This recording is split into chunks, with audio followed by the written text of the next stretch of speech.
I want to share the story of how I went from vowing to never make a concealer and personally no longer using them to launching the best case concealer right now. Around when I turned 30, I was blessed with incredible, terrible, painful cystic acne that devastated my mental health and self-image. The shame that I felt going through that experience, which lasted several years, it pushed me to eventually decide that I didn't want to wear concealer anymore because I felt like it didn't actually change the fact that when I walked around, people could see that I had acne. They could just also see that I was trying to hide it. And it just kind of made me feel worse. I've always kind of been of the mind that when it comes to complexion makeup, the more it can look like skin, the better. And there's like a threshold where I've concealed the thing I'm trying to conceal, but now you can see makeup. I was like, I don't ever want to cross that line, you know?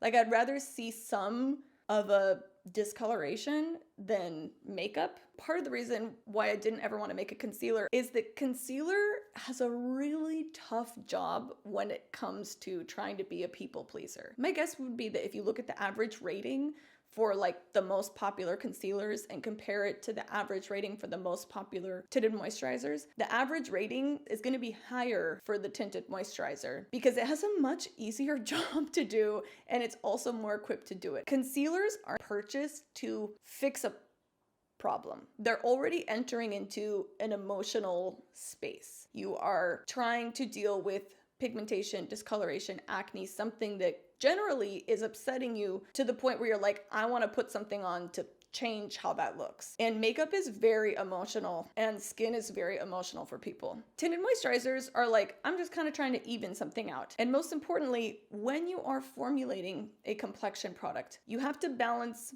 a triangle. And this is not, I'm just making up this concept as I'm explaining it. These three things: coverage, wear time, and looking skin-like still. Unfortunately, the ingredients that go into each of those factors contradict one another. And if you put too many in one corner, it makes the other two worse. The products that give coverage are inherently thick and visible. That's how they do their job. They're opaque. Their very nature is to be seen because they're supposed to be covering up something behind them, right? So if you're trying to cover up hyperpigmentation versus just evening things out generally in a tinted moisturizer, you need to put more pigment into the formula, which if you're trying to have a very natural skin-like finish in this other corner, you're taking away from that. The more pigment you put into it, the more you kind of pull away from the moisturizing, natural, clear-looking ingredients. Then we also have the longevity, wear time corner, oil-absorbing ingredients that keep something staying on your face for a long time. Also, not skin-like, not hydrating. They're not the oils, the humectants, the moisturizers. They are the powders, etc. Making a tinted moisturizer that delivers on the expectation, this is really what it's about, is fairly simple. People are only expecting to have things evened out a little bit. So you put a little pigment in, and that's like pretty chill to do and have people be like, yes, this works well. I'm also not that emotional because I feel comfortable enough with my skin that I just want a little something to help. Contrast that with concealer where people really want it to last all day because they don't want to deal with potential embarrassment or shame of like, oh, I have this thing I'm trying to cover and it's coming off of the thing I'm trying to cover. And then you also, of course, have to put more pigment in it to make it a full coverage product or a high coverage product. Each formula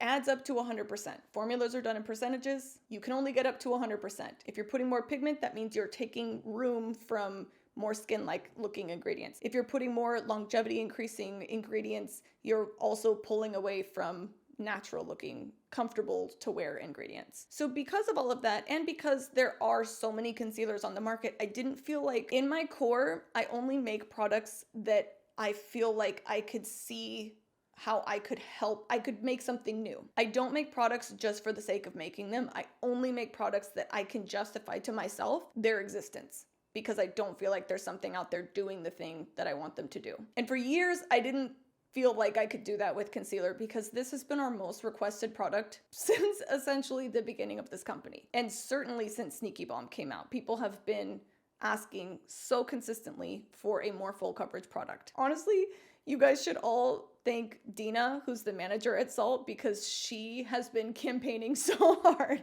for me to make a concealer because Sneaky Balm is her favorite complexion product she's ever used. And she has pigmentation around her eyes. And she has been asking me for years now to make a concealer because she's like, please, Kiki, like just point your gift at this. I need it. I want it so badly. Truly, out of my love for her, I was like, I'll like take a crack at it. Let me just like see what I can do in here.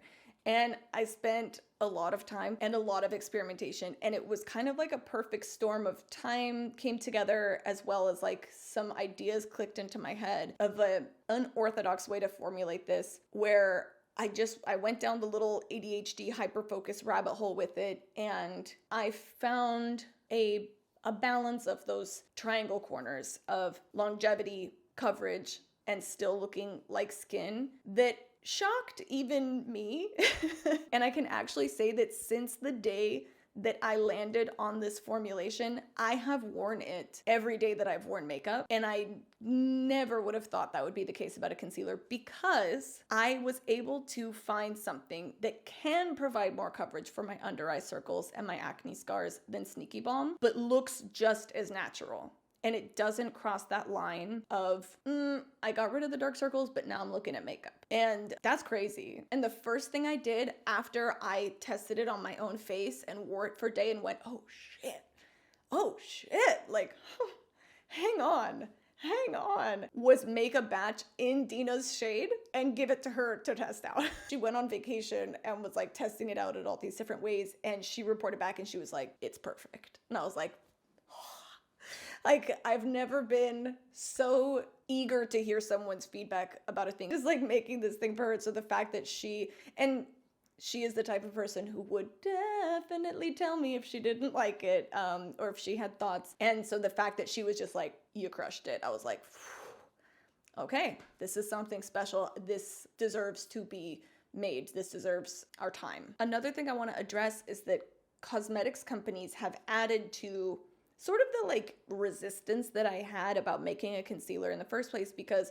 most cosmetics companies, unfortunately, and this isn't specific to the cosmetics industry, this is just specific to capitalism, they actually don't care very much at all about whether or not you like the product. They just care about like the top line of sales. It's a very bizarre world we're all experiencing right now, but like fast growth and big sales are more important than even like profit margins or customer retention at this point for most brands. And so as a result, they have no problem lying to our faces and saying things like 16-hour wear, 24-hour wear, like never creases, Photoshop, airbrush. It's so unfortunate because it leads people to just be like perpetually dissatisfied and buying another thing, which works really well for them, but just like sucks as a consumer, especially because I have overwhelming tenderness in my heart for people that are trying to find comfort in their own skin when dealing with something they're trying to conceal, because dealing with the acne that I dealt with, I couldn't believe how deeply it hit my mental health. And when I made videos about it, the emails and the messages that I got from people, I still think about them all the time. So I get really upset that the brands are so comfortable, marketing teams are so comfortable lying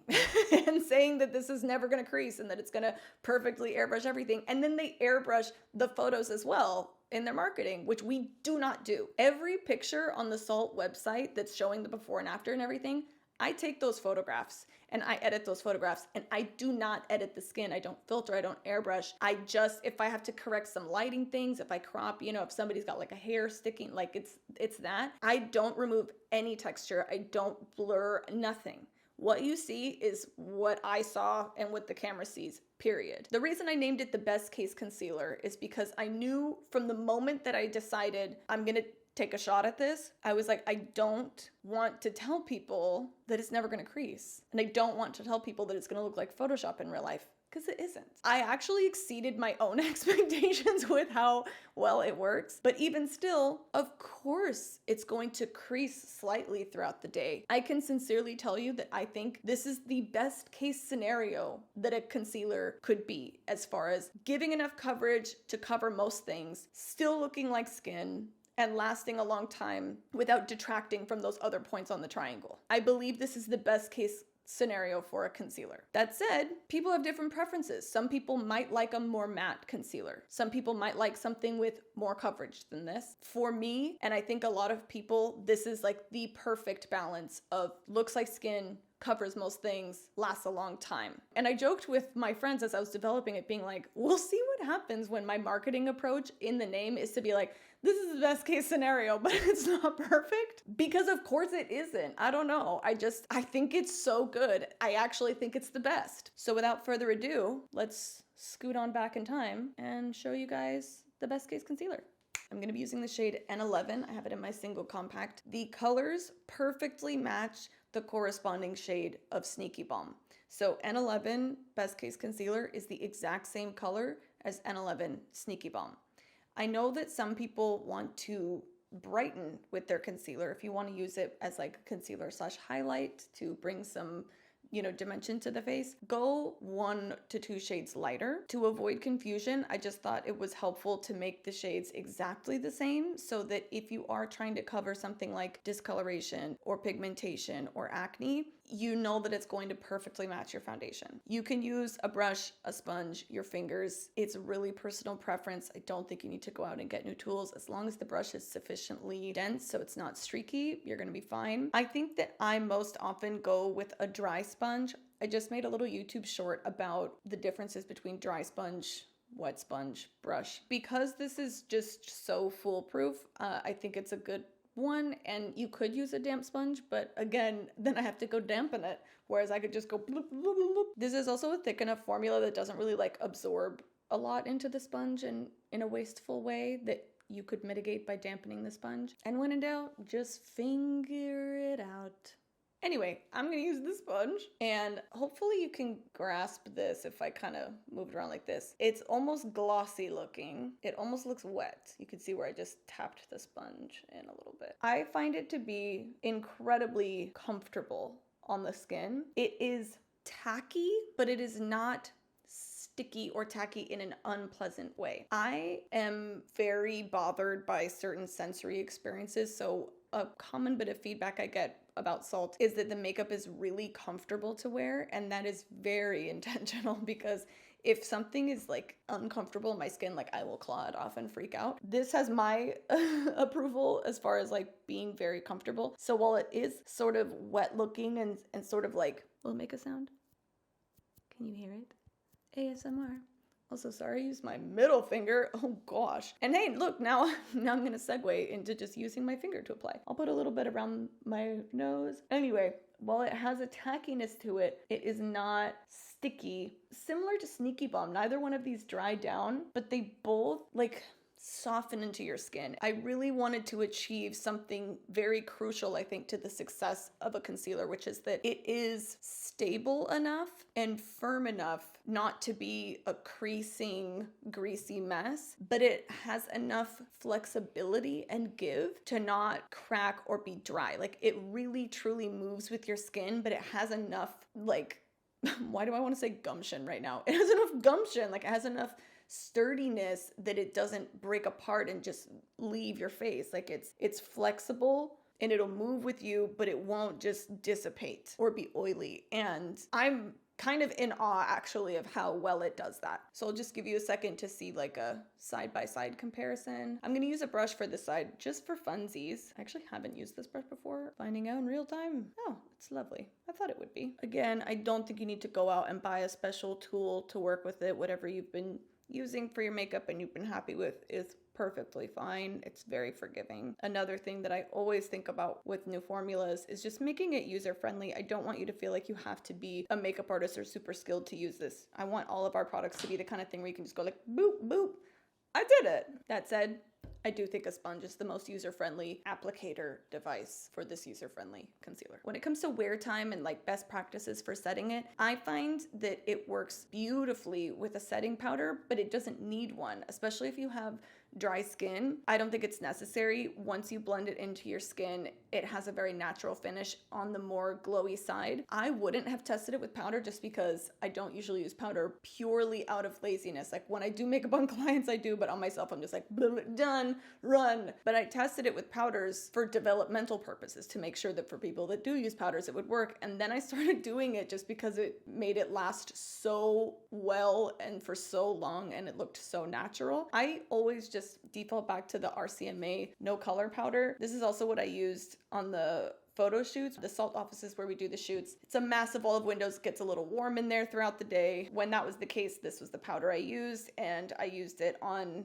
some of the deepest models, and it truly is a no color powder. Almost forgot to say, best practice for under eye concealer, after you apply it, take a clean sponge, or in this case, just it doesn't have any product left on it, and wipe out from the little crease area any excess that's there. Put a little bit of RCMA on this, and then I dusted off the excess, and now I'm just lightly tapping it in to set it. And when I've done this, it has truly lasted looking nice and then just sort of like fading a little bit throughout the day until I'm home from work. And then I've looked at myself and been like, damn. I will say I recently upped my tretinoin prescription, and on the side where I applied with the brush, I can see the texture of my dryness more. So if you have texture issues, I would say lean towards sponge over brush. I'm gonna finish off my makeup real quick. All right, let me know if you guys have any questions. I'm so excited for you to try it. I can't wait to hear your thoughts. It's available now on saltnewyork.com.